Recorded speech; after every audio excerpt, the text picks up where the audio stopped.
The assembly poll results euphoria seems to have grabbed onto Dalal Street a day after Narendra Modi-led BJP emerged a clear leader in the state polls. The Sensex shot up by 400 points in early trade, touching the 26k mark, with the Nifty gaining a bit over 1.5% and ranging around 7,900. This comes after the government's energy reforms led to a rally in the energy firm, while victories by Prime Minister Narendra Modi's party in both the state elections raised expectations for additional reform.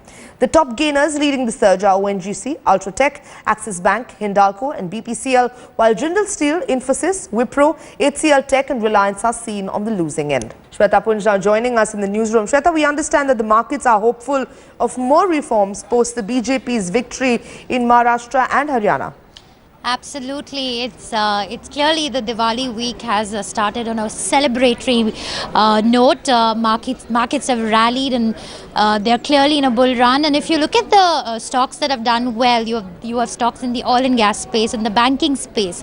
Now, what does that really mean? Now, that means that one, there is a lot of hope and a lot of optimism that the investors have in the Indian growth story. Also, expectations from the Modi government that reforms are going to be back on track. And to be fair to the government, they have followed up with some sort of action. We've seen diesel prices being decontrolled. We've seen oil prices being linked to the market prices. So we are seeing activity after a very long time in the oil and gas space. Now, this has been a very tricky space for the previous government, and even for this government. They were waiting for the results to really move on that front.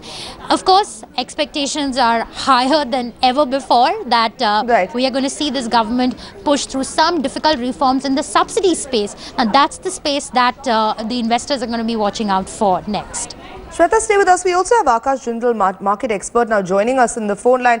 Akash, a main question that's in fact being raised here, because the subsidy on diesel finally moves out. So to what extent it brings down the deficit is left to be seen, and whether or not the RBI will then looking at cutting rates is another question that arises now.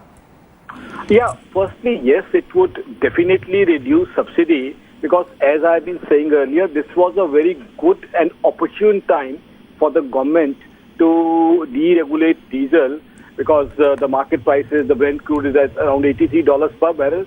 But tomorrow there's a possibility of the Brent crude bouncing back to $115 per barrel, which it was trading when Iraq crisis was there.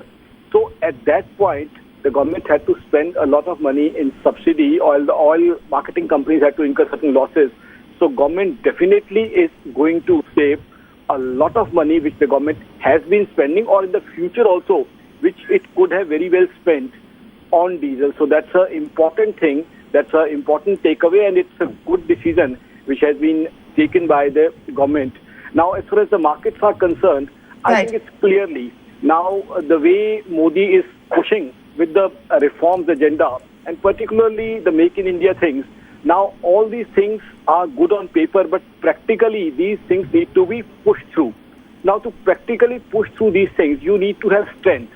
And definitely, as a market expert, I would say, after this victory in Haryana and Maharashtra, Modi has gained more strength within the party and within the country. So I think to take tough decisions, and particularly to implement those decisions, is more important thing in India.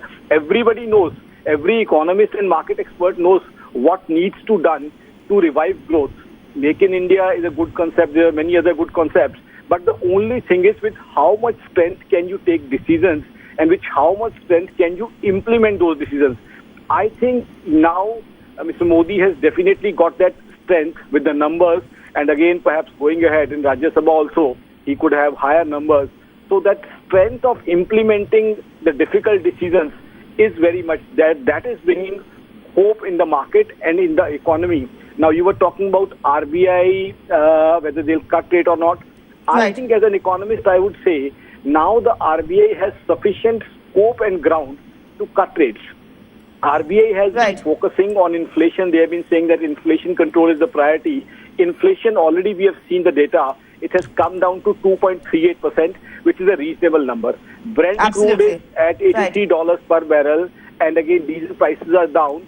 So now RBI, my request and suggestion to RBI is that inflation is one thing. RBI has to keep focus on growth also. So I think now it's good time that there should be some reduction in rates, because on one hand we have government moving forward and the foreign investors seeing interest in India, and along with that, in case we can have a rate cut, I think that can actually increase our Mr. Akash Jindal, GDP market growth. analyst, thank you so much for bringing us that update. This is as the Sensex opening gap up on BJP's election victory with the diesel deregulation as well. Shweta Punj, Akash Jindal, thank you so much for bringing us those updates.